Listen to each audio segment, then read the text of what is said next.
Então, o nosso estudo de hoje, ele vai falar um pouco sobre as implicações, né, de uma cosmovisão bíblica. Tudo aquilo que está registrado ali no texto tem a ver, né, com a nossa vida e nós precisamos ter uma visão maior de todas essas coisas e dentro daquilo que são os princípios bíblicos. Então, as implicações de uma cosmovisão cristã. O trecho aí de capítulo 4, versículo de 1 a 17, ele proíbe uma atitude arrogante de vanglória, que deixa de levar em conta a transitoriedade da vida. Capítulo 5, versículo de 1 a 6, Tiago ele pronuncia julgamento sobre os ricos opressores, pelo fato de estarem o quê? Vivendo vidas de luxos egocêntricos, e aí ele coloca que nos últimos dias, né, e esses dias que estão caminhando rapidamente para o clímax, se refere então ao dia do julgamento. Por outro lado, os cristãos devem exercitar a paciência enquanto espera o raiar desse dia, ou os últimos dias, né? Devendo permanecer o quê? Inabalável em sua fé, à medida que enfrentam as provações. Nós devemos permanecer aí com a nossa fé.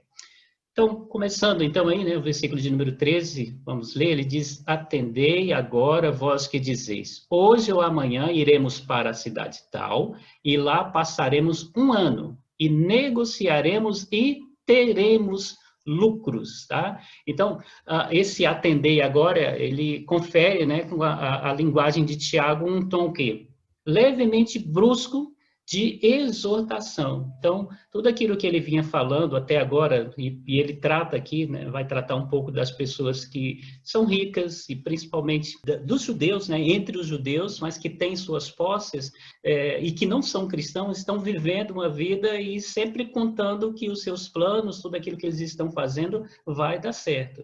Então, ele fala, né, de uma forma bem brusca aqui, exortando essas pessoas para que elas possam tomar cuidado. Olha, estejam atentos, vocês que dizem, né, com certeza que hoje ou amanhã tal, e essas coisas que ele coloca ali no versículo. Então, aqui ele está exortando essas pessoas. Aqueles homens de negócios a quem Tiago se dirige eram o quê? Caracterizados como planejadores deliberados e autoconfiantes. Ele estava, então, se dirigindo a essas pessoas que não tinham, né, o temor do Senhor para começar e não tinham também noção de que as coisas aqui, elas são finitas, tá? E que também os nossos planos também, eles dependem não unicamente de nós, mas depende do próprio Deus, né? Entretanto, conforme demonstram os versículos seguintes, não é o desejo de obter lucro que o Tiago está criticando. Muito pelo contrário, ele está ali pensando nessas pessoas que pensam em ter lucros, mas assim, desassociado com aquilo que é a vida, né? A vida que nós não sabemos direito se vamos ou não ter lucro, né? E quanto e quando vamos ter esses lucros. Então, eles faziam ali os seus planejamentos, dando como certo aquilo tudo que eles iam realizar. Então, o que está acontecendo? Ele está preocupado com o contexto exclusivamente desse mundo no qual se faz os planos. Um perigo ao qual pessoas envolvidas com negócios são particularmente vulneráveis, tá? Então, as pessoas elas se envolvem tanto com as questões desse mundo, né, com a rotina, né, do mercado desse mundo, que ela acaba esquecendo o restante da sua vida, né, e ela se torna muito vulnerável no sentido de estar acreditando mais naquilo que é os planos dela, o potencial da estratégia dela, do que meramente, né, ser alguém que vai viver a vida, mas que está dependendo de Deus para que essas coisas dê certo. O Tiago está alertando essas pessoas. Por isso que aí no versículo 14 ele diz: vós não sabeis o que sucederá amanhã. O que é a vossa vida?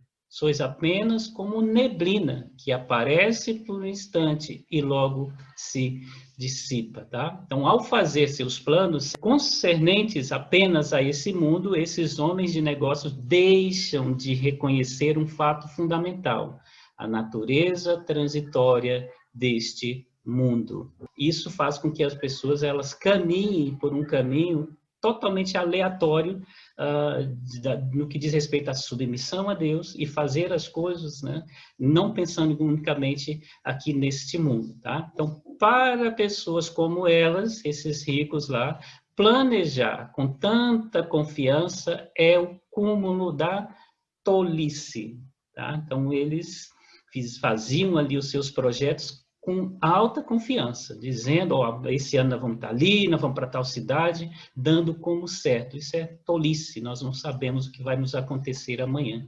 E aí ele compara, né, essas pessoas justamente como uma neblina, como um vapor aqui, né? Vapor tem afinidade com as vaidades, né, da vida, ou seja, como um vapor é pessoas estar ligada àquelas coisas que são passageiras e que vai, né, satisfazer o desejo do coração, então, das quais tanto fala a Escritura. Então, aqui Tiago ele pretende enfatizar a duração extremamente curta da vida. Algumas palavras de Jesus aproximam-se particularmente do ensino de Tiago. Tá? Então, a gente já tem visto muito isso, né? Que Tiago ele usou muitos ensinamentos de Jesus ali, a visão, a cosmovisão que Jesus tinha das coisas, dos homens, né? Vendo isso muito além do que meramente aquilo que são as vaidades da vida e que vão, que isso se resume, né? Em tudo aquilo que eles estão fazendo aqui. Então, o próprio Tiago, ele baseia muito aquilo que ele está dizendo naquilo que Jesus falava. Em Lucas capítulo 12, versículo 15, Jesus mesmo, né, adverte as multidões contra o quê? A avareza, e as lembra de que a vida de um homem não consiste em abundância dos bens que ele possui. E o que Tiago está alertando é justamente aquelas pessoas que são ricas e que estão ali, de fato, buscando, né, ali acumular riqueza e buscar riqueza de qualquer forma. Os projetos delas estão em volta de tudo aquilo que são os seus planos e que ele acha que vai dar tudo certo, não pensa no futuro. O versículo 15 diz, em vez disso, deveis dizer, se o Senhor quiser, não só viveremos, como também faremos isso ou aquilo. Então, em vez da atitude autoconfiante, né, e dirigida para esse mundo, focando só as coisas desse mundo, as pessoas envolvidas com o negócio devem o quê? Restringir todos os seus planos e esperanças, né, à vontade de Deus. Tá? Então, vamos lembrar aqui, irmãos, ele está falando, falando que a gente não pode trabalhar, que a gente não pode fazer planos, que a gente não pode buscar, né, ali os lucros ou coisas semelhantes. Não, nós podemos. O que ele está falando, ele está corrigindo, está exortando, é aquelas pessoas que só pensam nisso. A vida toda delas é pensando nesse sentido, né? E aí eles ignoram que a questão da vontade de Deus para as suas vidas. E ao fazer isso, eles estão mais envolvidos com as coisas do mundo, a competição do mundo, o pensamento do mundo, a visão do mundo, do que a mesma visão de Deus, a visão que Deus quer para os seus filhos, né? Aqueles que lhe pertencem. Então, existiam algumas pessoas que eram assim. Bom, então, qualquer cosmovisão que não seja estreitamente materialista iria naturalmente incorporar essa perspectiva. Então, todos aqueles que agiam contrário a essa atitude, com certeza estavam refletindo um pouquinho melhor no que diz respeito à vida. Bom, então, por isso que as questões materialistas ali, quando você foca muito nela, então você está tendo uma visão que é uma visão um pouco mais mundana e não tem nada a ver com aquilo que Deus deseja. O que Tiago incentiva não é a constante verbalização da fórmula, se o Senhor quiser, quando ele diz aqui, né, ó, ao invés de vocês fazerem isso, vocês dizem, se o Senhor quiser, então não é só essa questão de você estar verbalizando, se o Senhor quiser, tal, então, a qual facilmente pode se tornar o quê? Um chavão, a gente vê muitas pessoas com muitos chavões aí na boca, né? Então, o que Tiago ele não está incentivando não é isso, nem uma recitação, né, sem sentido, mas uma sincera consideração do controle de Deus, que Deus tem sobre os negócios e da sua vontade específicas para nós. Então, por isso que sempre que a gente vai fazer algum plano, né, fazer alguma coisa, vai comprar alguma coisa, a gente sempre coloca, né, diante de Deus em oração, Senhor, é isso mesmo? tal, e muitas vezes a gente acaba falando apenas como um chavão. Não, se o senhor quiser, mas aquilo não é interiorizado, né? Não é de uma forma sincera, é só para dizer que a gente, não, mas eu falei para Deus, se Ele quiser. Não é por aí. Nós temos que ser sinceros quando nós colocarmos diante de Deus as nossas intenções e os nossos planos, coisas que aqueles homens a quem Tiago estava se dirigindo, né, eles não faziam, nem lembravam de Deus e faziam realmente aquilo unicamente que era a vontade deles. Então, no versículo 16 diz: agora, entretanto, vós jactais nas vossas arrogantes pretensões. Toda jactância semelhante a essa é maligna. Então, agora, né, Tiago mostra o quê? A raiz do fracasso em levar Deus em conta quando alguém faz plano é o orgulho arrogante. Agora, entretanto, vós jactais, vós orgulhais, vocês são, têm os pensamentos arrogantes aí nas pretensões de vocês. Então, todo esse orgulho, essa arrogância, ela é semelhante a uma coisa que é maligna, tá? Então, a raiz de todo fracasso aí de não levar, né? Tá faltando um N aqui, de não levar Deus em conta, quando a gente faz plano, é justamente essa questão do orgulho que estava acontecendo com eles. Há um comentarista, né, Phillips, ele capta perfeitamente o sentido resultante disso que Tiago está colocando, mas agora tem certo orgulho ao planejar o seu futuro com tanta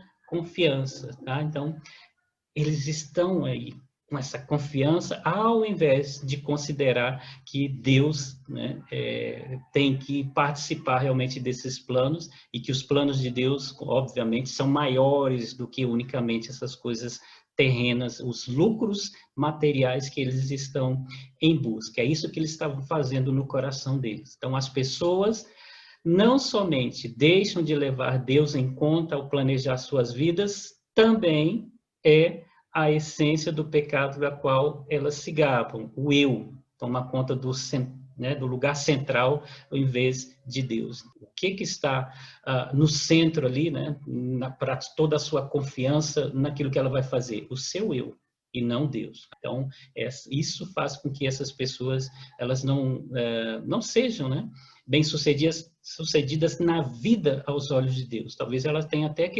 lucros materiais, mas dentro daquilo que é a vontade de Deus para as suas vidas, elas serão um fracasso. Então, esse tipo de jactância é maligna, não por causa da maneira arrogante em que ela se dá. Ela é maligna porque os objetos da jactância são exemplos de uma arrogância uma arrogante consideração por Deus. Tá? Então, aquilo que a pessoa busca, qual que é o objeto que ela está buscando? São coisas que são contrárias, né, ao que Deus considera ser bom. Mas aquilo que ela considera ser bom que tem ali, vamos colocar assim, né, o valor, que tem valor. E isso acaba sendo maligno, porque não é isso que Deus quer. Né? Talvez Deus tenha uma intenção diferente para a vida dessas pessoas que não sejam unicamente os lucros, né, dentro daquilo que são as suas riquezas, suas posses e ali também as suas projeções, né, diante da sociedade, tá bom? Então isso é maligno, aquilo que eles estão planejando no coração deles e automaticamente, né, desconsiderando a vontade de Deus. No versículo 17 ele diz: portanto, aquele que sabe que deve fazer o bem e não faz, nisso está pecando. Então, ele já começa a trazer aqui algumas consequências ruins quando as pessoas elas não fazem os seus planos considerando os planos de Deus. Tá? Então, os comentaristas são quase unânimes em considerar esse versículo um ditado tradicional que circulava independentemente deste contexto. Então, Tiago aqui ele já pega, né? Lembra que Tiago ele sempre pega algumas questões que faziam parte da cultura, né, do povo grego e do povo gentil durante a vida que eles estavam vivendo ali. Tá? E eles tinham né, como eles colocam aqui mesmo ali, né, algum ditado e que servia para eles ensinar e aplicar a várias questões, e não unicamente a um determinado contexto. Tiago, ele pega aqui, portanto,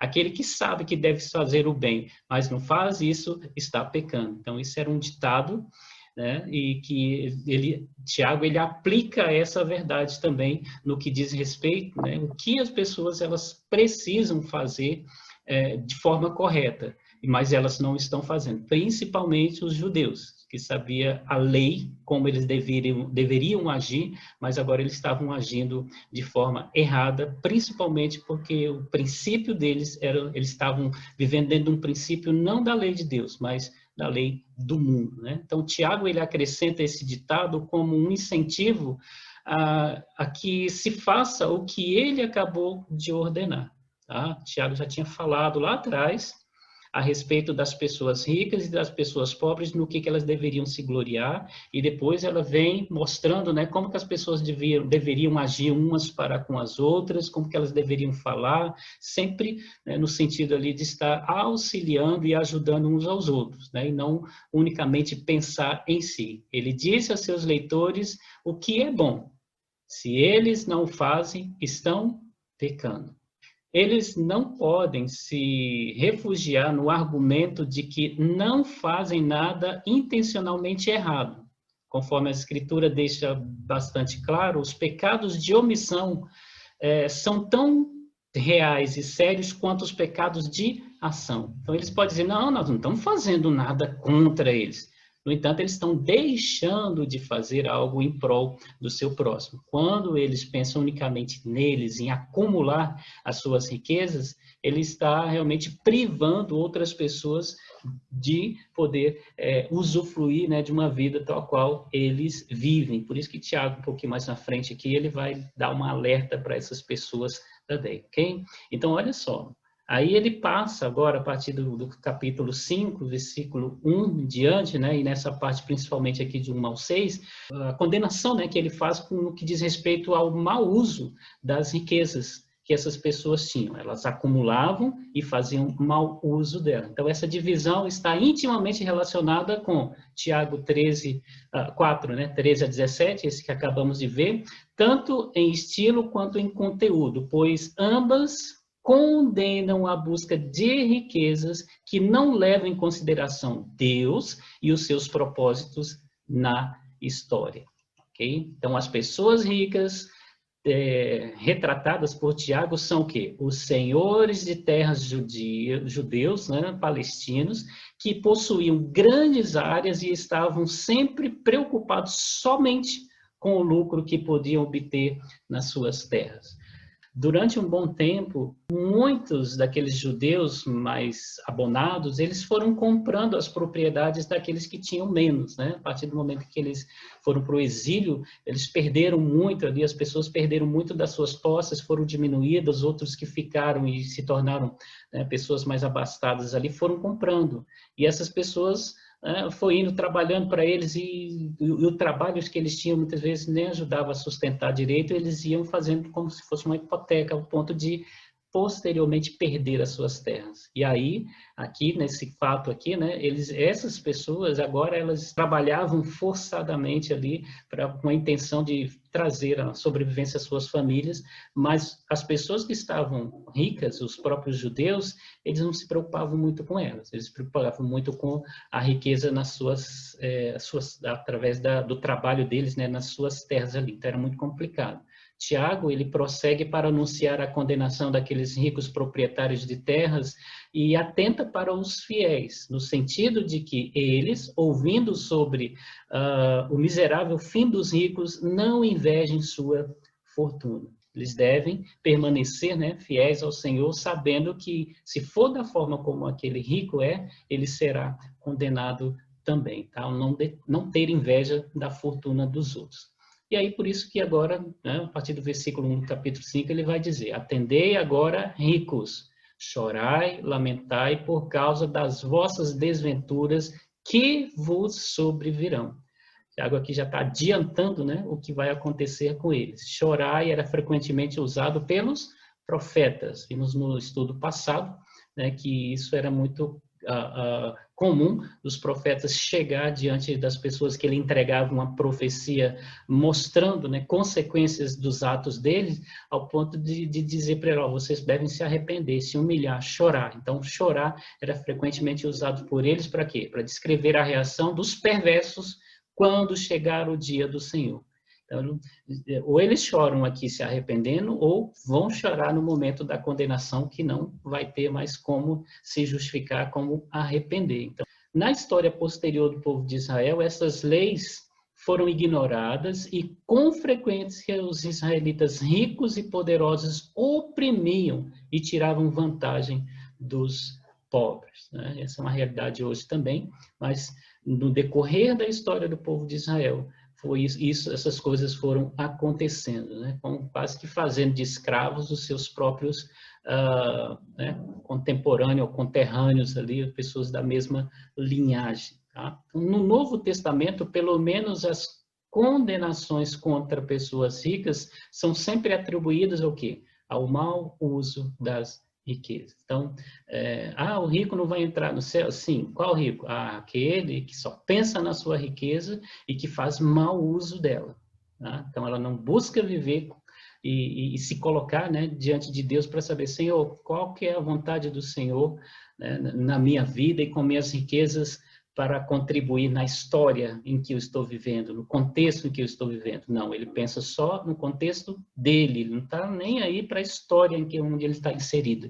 Ele quer unicamente pensar ali nos seus benefícios. Por isso eles são acusados, né, e dizendo ali que serão condenados. Portanto, a designação ricos aqui significa, em essência, como quase sempre as escrituras, os ricos injustos, não aqueles ricos que sabem usar devidamente as suas riquezas, tá?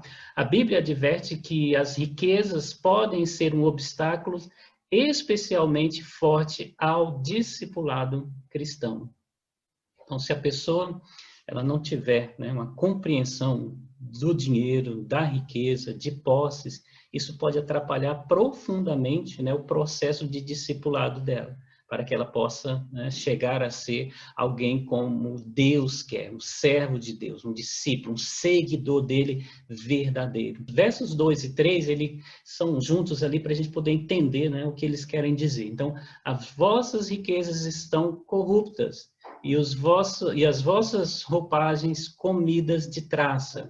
O vosso ouro e a vossa prata foram gastos de ferrugem, e a sua ferrugem há de ser por testemunho contra vós mesmos, e há de devorar como fogo as vossas carnes. Tesouros acumulastes nos últimos dias. Então, a primeira acusação, ele começa uma série de acusações aqui, e a primeira acusação contra os ricos tem a ver com a utilidade dos bens mundanos que eles adquiriram com tanto cuidado. Então, a primeira acusação é justamente nesses ricos, e a inutilidade, né? Inutilidade aí dos bens deles que eles adquiriram. Corruptas, comidas de traça e ferrugem é para designar a insensatez de se confiar em bens materiais perecíveis, coisas que não são para a eternidade. Aos olhos de Deus, essas coisas todas vão se acabar. Isso pode ser compreendido de forma figurada, no sentido de que as riquezas não fornecem nenhum benefício espiritual no presente, nem são motivos para a esperança no julgamento. Então, o acúmulo de bens é errado, não apenas porque ele demonstra completamente falsa propriedade. Ele é duplamente pecaminoso, pois priva da própria vida outras pessoas. Então, se eu acumulo, é porque eu estou tirando de alguém, né? Porque cada um tem a sua porção para sobreviver. Então, se eu estou acumulando, é porque algo está faltando para alguém. E é por isso que isso se torna um pecado. Porque dentro do plano, né, da história de Deus, é que todo mundo possa usufruir de todas as coisas, né, no mesmo patamar ali, né, cada um viver e todos viverem bem. Mas quando o rico, ele pensa ali realmente em acumular riquezas para si, quanto mais e mais riquezas, muitas outras pessoas estão sendo privadas aí de benefícios, né, que aquela pessoa também tem, e que muitas vezes tem pessoas aí que não sabem nem quanto tem. Calvino, ele disse: Deus não designou o ouro para a ferrugem, nem a prata para as traças, mas, pelo contrário, ele os projetou como auxílios e ajudas para a vida humana. Olha que legal, né? Então, não é por isso que, né, as pessoas que se acumulam aí, é dito para elas: ó, não adianta você acumular isso tudinho aí, esse seu acúmulo vai transformar em coisa inútil. Então, não acumule, use, distribua, né? Faça com que as outras pessoas se beneficiem também. Então, Calvino, ele tinha muito essa visão social, né? Então, em Genebra, ele foi uma das pessoas que mais defendeu justamente essa questão, né, de você compartilhar, de você distribuir para com as pessoas. Os ricos, esses ricos ímpios, eles acumulam só para ele. E por isso que nós temos tantas pessoas, né, no mundo aí passando fome, morrendo de fome. Não é por causa do governo, não. É por causa das pessoas ricas, que acabam tirando delas, né? Elas enriquecem porque essas pessoas são privadas. O que deveriam ir para elas está indo para eles. Não se preocupa com a história da humanidade.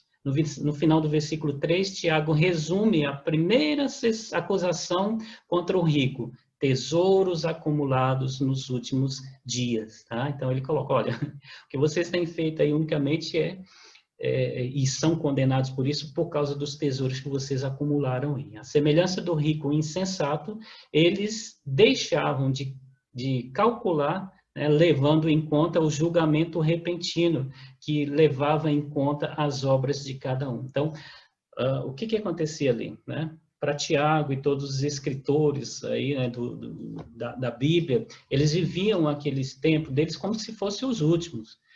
Para eles, né, o início do fim já tinha começado, assim como para nós também, né? Nós dizemos aí: nossa, está chegando os fins dos tempos, olha os sinais, tudo que está acontecendo. De fato, quem sabe esse fim do tempo seja daqui 1000 anos, porque 1000 anos para Deus é como se fosse um dia, e um dia como fosse 1000 anos. Mas ele tinha sempre essa perspectiva, como o Senhor Jesus disse que ele voltaria logo. E como não sabemos que hora que é, né, essa volta dele, então está sempre próxima a volta do Senhor. E quando ele voltar, nós seremos julgados realmente diante daquilo que fizemos, né? Não só na vida espiritual, mas também no nosso mandato cultural, aquilo que nós somos ordenados por Deus para fazer. Se Deus nos dá riqueza para que a gente possa abençoar outras vidas, mas o que eles estavam fazendo? Só acumulando, só acumulando, só acumulando.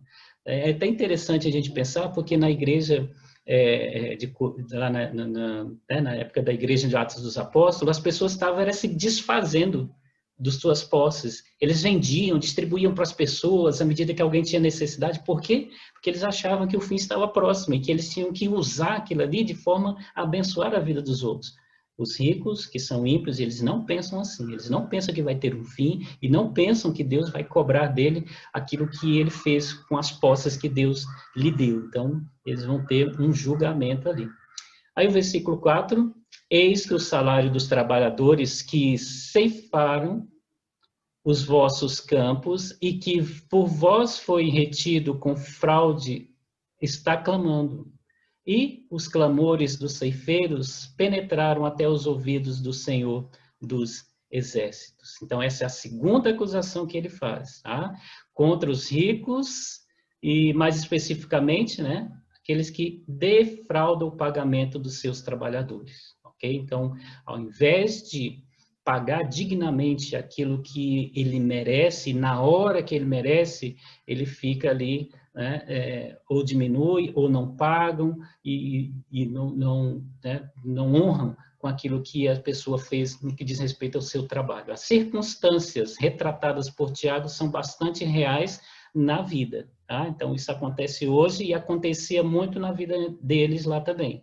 A palavra de Deus mostra ali a questão do jornaleiro, né? Ou seja, aquelas pessoas que trabalhavam a jornada de um dia. Então, eles trabalhavam aquele dia, eles tinham que receber naquele dia, porque o dia de amanhã dependia muito daqueles que eles recebiam hoje, tá? Então, o pagamento imediato era muito importante para o trabalhador, que mal vivia no nível de subsistência e precisava de uma renda estável, a fim de conseguir o pão de cada dia para a sua família.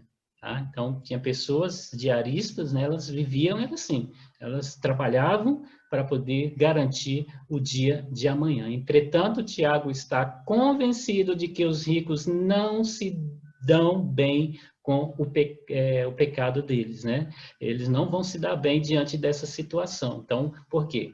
Porque o salário dos trabalhadores que eles estavam retendo, né, fraudando ali, na verdade, se tornou um grande pecado. E esse pecado fez com que as pessoas chorassem, né, lamentassem diante de Deus, e isso chegou à presença de Deus, o Senhor, que é todo-poderoso. E ao chegar à presença do Senhor, que é o Senhor dos exércitos, ele vai retribuir, ele vai vingar, né, aquele que está fazendo com que os seus servos estejam clamando e sofrendo. Então, Tiago, ele tinha certeza ali daquilo que era o pecado deles e que eles realmente iriam pagar, tá bom? Aí, veja só, portanto, Tiago afirma que a injustiça dos ricos tornou-se conhecida de Deus. Ele deixa claro que esse Deus é santo, poderoso e pronto a julgar qualquer que desrespeite os seus mandamentos. Tá? Aí, o versículo 5. Tendes vivido regaladamente sobre a terra, tendes vividos nos prazeres, tendes engordado o vosso coração em dia de matança. Olha só a despreocupação dele. Essa é a terceira acusação contra os ricos, né? É buscar uma vida luxuosa, egoísta e despreocupada com as necessidades dos outros. Então, vocês vivem aí se regalando, né? Aproveitando do melhor e buscando os seus prazeres, tá? Engordando o coração de vocês, né? O coração enche, né? De satisfação, mas satisfação de posse. Isso quando? No momento de dificuldade, no momento em que as pessoas que estão trabalhando para eles estão sofrendo, estão passando necessidade, enquanto isso eles estão lá, usufruindo, esbanjando aquilo que nem é deles. Coisa que eles não deram, né, para as pessoas que trabalharam para aquilo, ele está usando, fraudou, e agora está usando, está realmente se dando bem ali, tá? Tiago alerta que esta vida de prazer é condenada uma vez que evidencia o quê? Próspera tranquilidade, ao mesmo tempo que se negam ajuda ao pobre e ao necessitado. O contraste do luxo terreno ao lado do paralelo entre paralelo que ele faz. Tendes engordado o vosso coração em dia de matança. E a outra que ele fez lá no versículo 3. Tesouro acumulaste nos últimos dias, é uma vívida descrição do dia do julgamento. Então, existe aí uma ligação que ele faz, né? Esse paralelo aí dessa luxúria deles com essas questões que eles estavam fazendo, tá? Estavam acumulando ali e no dia de julgamento, eles ainda vão continuar e não vão fazer aquilo que deveria. Isso é um grande pecado e haverá grandes consequências. Assim, a questão que Tiago levanta é que os últimos dias já haviam começado e os ricos, em vez de agirem para evitar os julgamentos, estão incorrendo em culpa maior. Tá? Então, existe de fato o último dia, mas esse dia já está começando, né? Desde agora, aquele dia lá só vai dar o veredito de tudo que está acontecendo agora. Tá? Por isso que no versículo anterior diz que Deus, ele está ouvindo o clamor daqueles que estão sendo mortos, né? No sentido de não ter aquilo que lhe é devido. As pessoas estão matando elas, né? Aos poucos ali, porque tem usurpado aquilo que dizia respeito a ela. O julgamento já começou ali, mas ele vai se concretizar, a condenação virá no julgamento do último dia, mas o juízo já começou, né? O julgamento já começou. Versículo 6. Tendes condenado e matado o justo sem que ele faça resistência. Olha só. Né? Então, é por causa disso que eles avançam mais e mais. Então, a última acusação contra os ricos é que eles têm condenado e matado o justo. Esse justo é aquele que é pobre e necessitado, tá? E espera em Deus o seu livramento. Ou seja, as pessoas que querem agir de forma correta, que querem, né, considerar tudo, tal, mas querem, né, levar uma vida sem alarde, sem coisas semelhantes, mas buscando a justiça para suas vidas em Deus, são essas pessoas que são consideradas justas aos olhos de Deus. Então, matando o justo pode ser uma referência ao resultado prático do ato de um rico não dividir seus bens, nem de pagar os salários dos seus empregados. Tá? Então, aquilo que nós vimos falando ali resume melhor aqui essa questão de matar o justo, ou seja, você está privando ele daquilo que é o seu direito, daquilo que são os seus bens, daquilo que é o seu salário. Condenado é o termo jurídico e sugere que o rico está pervertendo os processos legais que lhe são disponíveis a fim de acumular propriedades e obter riqueza. Ou seja, a pessoa ela tem condenado e matado, ou seja, não tem dado aquilo que é de direito da pessoa pelo trabalho dela e tem também ali obstruído a justiça ou, né, também pervertido ali os caminhos legais jurídicos só para ela tomar posse daquilo que é do outro.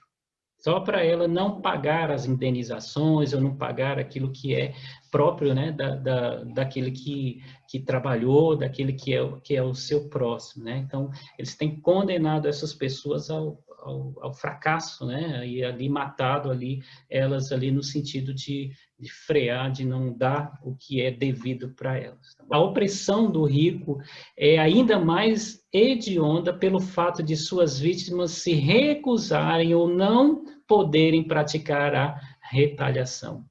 Então, as pessoas, né, não, não vou levar em juízo, né? Então, vou orar por essa pessoa, que Deus esteja abençoando, vai dar certo, ela está falando a verdade, eu acho que ela tem bom senso. Então, a pessoa, ao pensar dessa forma, ela não expõe aquele que está privando, né? Enquanto isso, a pessoa está o quê? Está aproveitando, né? Em vez dela se tocar e dizer, nossa, a pessoa está realmente necessitada e olha que ela não está nem indo contra mim e agir de forma correta, não. Ela se aproveita. Por isso que ele diz aqui, sem que elas vos façam resistência. A pessoa mata, a pessoa condena e o outro ali, ela nem faz resistência, porque ela não vai atrás, né, de retaliações, não faz greve, não diz que vai levar à justiça e tal.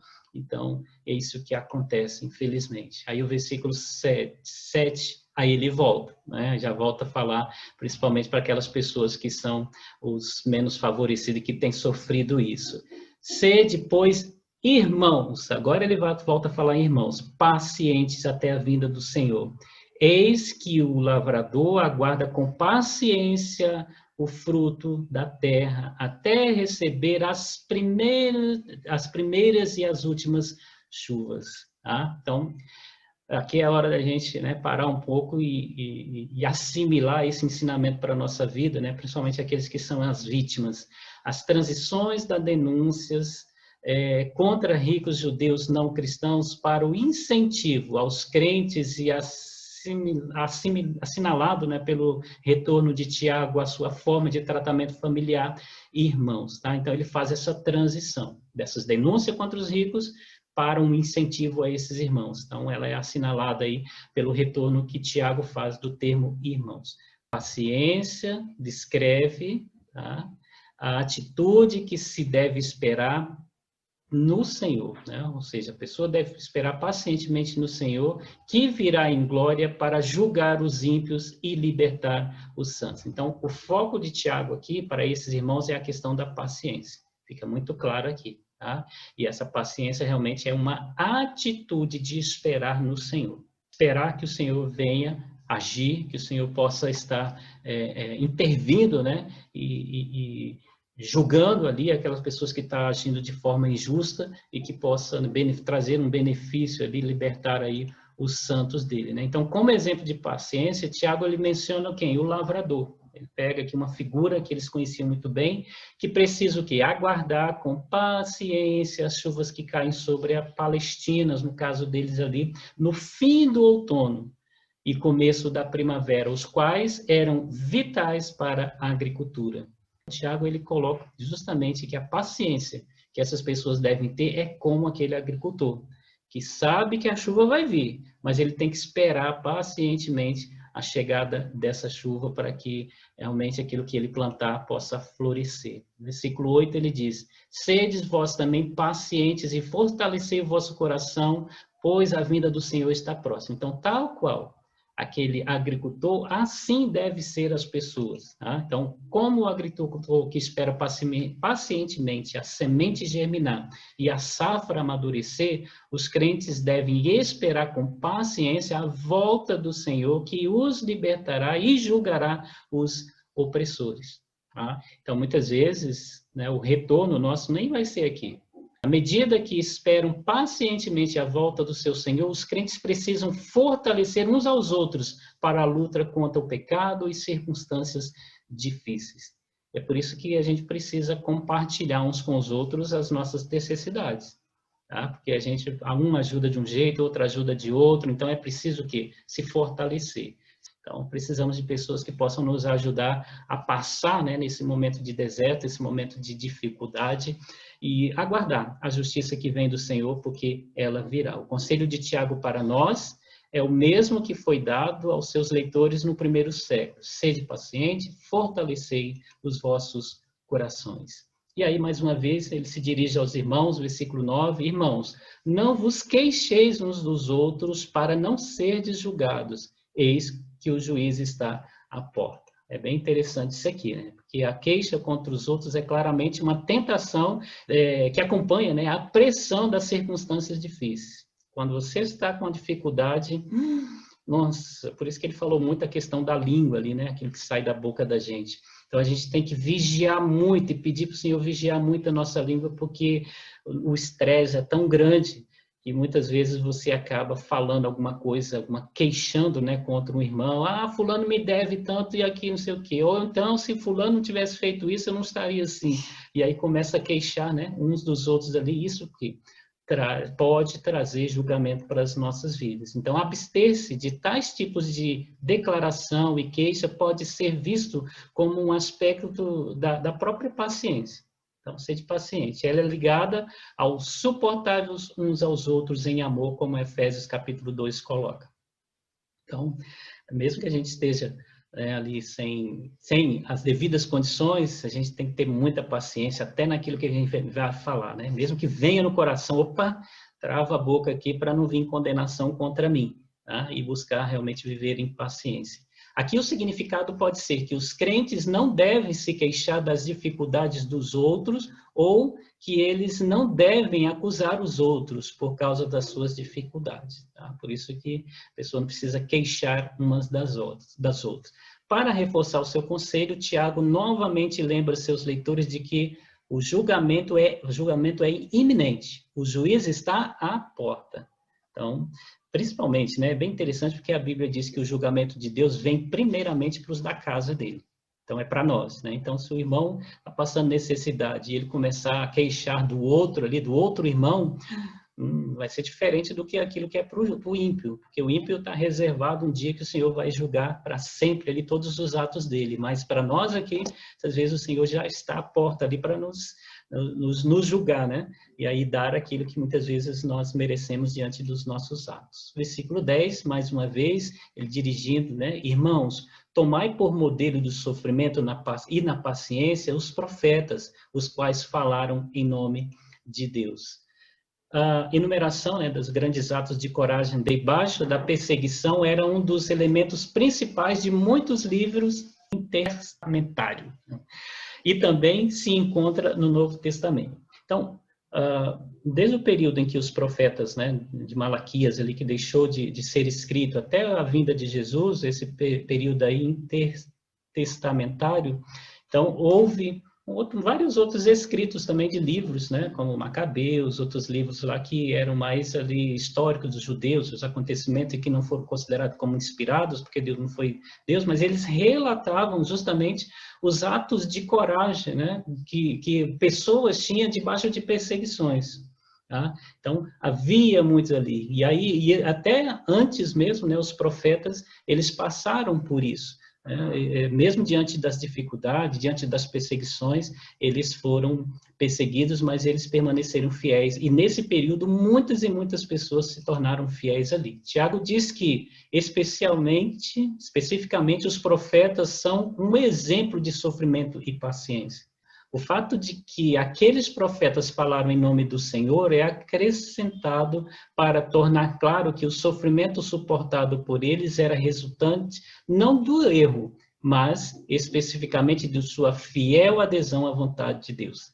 Agora vem a grande questão, né? Por isso que é a cosmovisão para nós. A gente tem que olhar o sofrimento e a perseguição que a gente passa, não porque nós fizemos alguma coisa de errado, tal, nós estamos sendo injustos, estamos nos perseguindo de forma injusta. Não é.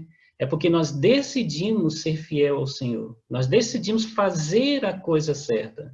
Tá? Então, injustos são eles por estar nos, de fato, ali, né, fazendo o mal contra nós, e eles pagarão por isso. A nossa posição não é de injustiçados, mas é de pessoas pacientes. Sede pacientes. Passe toda essa provação aí com paciência, sabendo que você não está fazendo uma coisa errada. Você não está sendo perseguido por uma falha sua, um erro seu, mas sim por você ter escolhido ser fiel a Deus e fazer a coisa correta. E nesse sentido, a gente precisa, de fato, estar nos fortalecendo, né, uns aos outros, para que a gente possa suportar tudo isso e não praguejar e não desistir, né, apostatar da nossa fé. E o versículo 10, eis que temos por felizes ou bem-aventurados os que perseveraram firmes.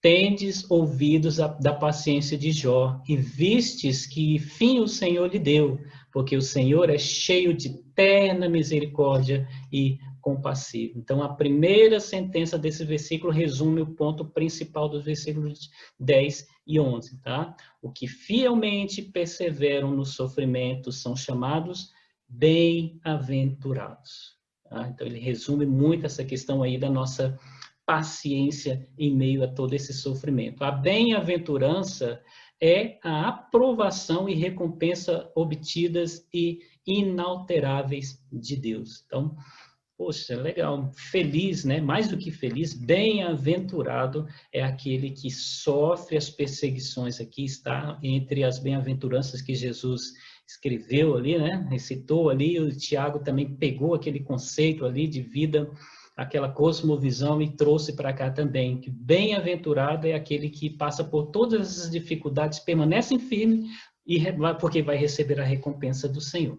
Tá? Então, embora Jó, e ele traz o exemplo de Jó, né? Embora Jó tenha reclamado amargamente do tratamento que lhe foi dado por Deus, ele nunca abandonou sua fé.